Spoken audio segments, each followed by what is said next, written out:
à Angoulême au Forum de la Croissance Verte avec Brice Rodriguez. Bonjour. Bonjour. Alors Brice Rodriguez, vous représentez l'atelier du végétal. Tout à fait. De quoi parle-t-on quand on parle de l'atelier du végétal, même si on a peut-être une petite idée?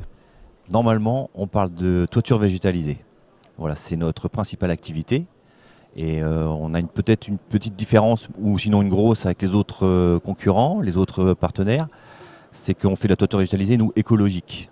Alors qu'est-ce qu'on appelle une toiture? Parce qu'une toiture végétalisée, c'est déjà écologique. Eh ben non. Voilà, C'est la surprise. voilà, c'est la surprise. En fait, pour nous, qu'est-ce qu'on appelle écologique? C'est les moyens de fabrication, on va dire quelles sont les possibilités qu'offre la toiture. On exploite véritablement tous les potentiels, l'utilité d'une toiture végétale, mais avec des moyens vertueux. C'est-à-dire comment on les fabrique, comment on les utilise et comment on les met en œuvre.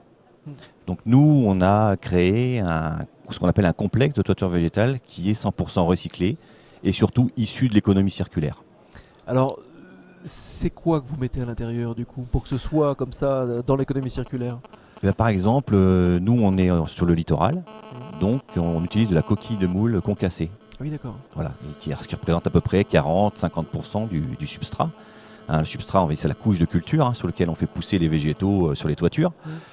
Et cette coquille de moule constitue l'un des éléments. Et on la recycle, donc récupérée sur le littoral. Donc c'est une matière qui est non pas infinie, mais qui est immense. Qui est immense, tout à fait. Immense. Voilà. Et les vertus sont les mêmes qu'un toit végétal classique. Il faut faire de la recherche technique un peu poussée pour pouvoir composer ce substrat recyclé de la meilleure façon, avec les meilleurs éléments. Il faut utiliser, on va dire, un service scientifique, plus ou moins une caution scientifique, comme le crit horticole de Rochefort qui nous a aidés, et faire beaucoup quand même d'analyses. Et donc c'est ce qui nous a permis de mélanger la coquille de moule avec de la brique concassée, par exemple, issue de la démolition, ou du marc de café, pour composer ce substrat. Du marc de café, des coquilles de moule. Voilà. Après, il y a d'autres éléments dedans, issus du recyclage. 100% recyclé, en fait, le complexe. 100% recyclé. Voilà. Est-ce qu'on peut juste rappeler les vertus d'un toit végétal, un toit végétalisé? Les vertus communément admises, c'est la rétention d'eau pluviale.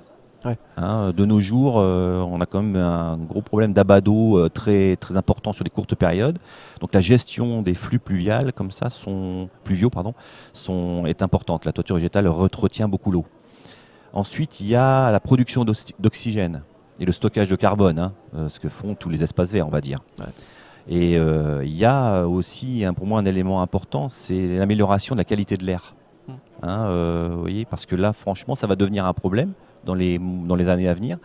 Et cette amélioration de la qualité de l'air, la toiture végétale va y contribuer grandement, évidemment, surtout dans les milieux très urbains.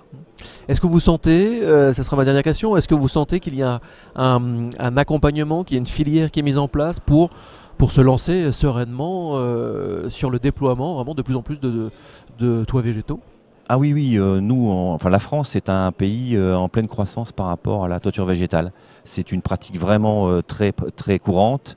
Elle n'est pas encore très, très, très répandue par rapport au nombre de toits de terrasse qu'on peut voir, si vous voulez, partout en France.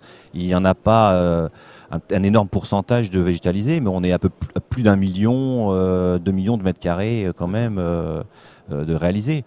Donc il y a vraiment un véritable potentiel, marché, une prise de conscience. Donc c'est un véritable outil de développement durable, mais encore une fois, s'il est éco-conçu. Éco-conçu, avec des moyens durables. Et un savoir-faire qui peut s'exporter. Exactement, par exemple. Voilà.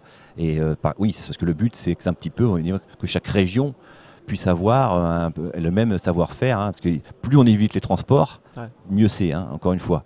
Donc il faut vraiment avoir conscience de tous les enjeux environnementaux pour pouvoir, à mon avis, créer des outils de développement durable comme ça, surtout issus de l'économie circulaire, puisque c'est vraiment le principe de l'atelier du végétal, pour pouvoir vraiment répondre aux attentes et aux enjeux, quoi. D'où l'importance de bien connaître les richesses de sa région, de son littoral ou de sa montagne. C'est ça, c'est une véritable démarche en fait qui vise on va dire, à créer, grâce à son potentiel local, en plus, non seulement faire de la synergie entre les entreprises avec l'économie circulaire, et en même temps de faire vraiment une lutte, un cheval de bataille qui est l'amélioration de la qualité de vie et la qualité de construction et du recyclage des déchets. Merci beaucoup Brice Rodriguez. Je vous en prie. L'atelier du végétal, à suivre de près.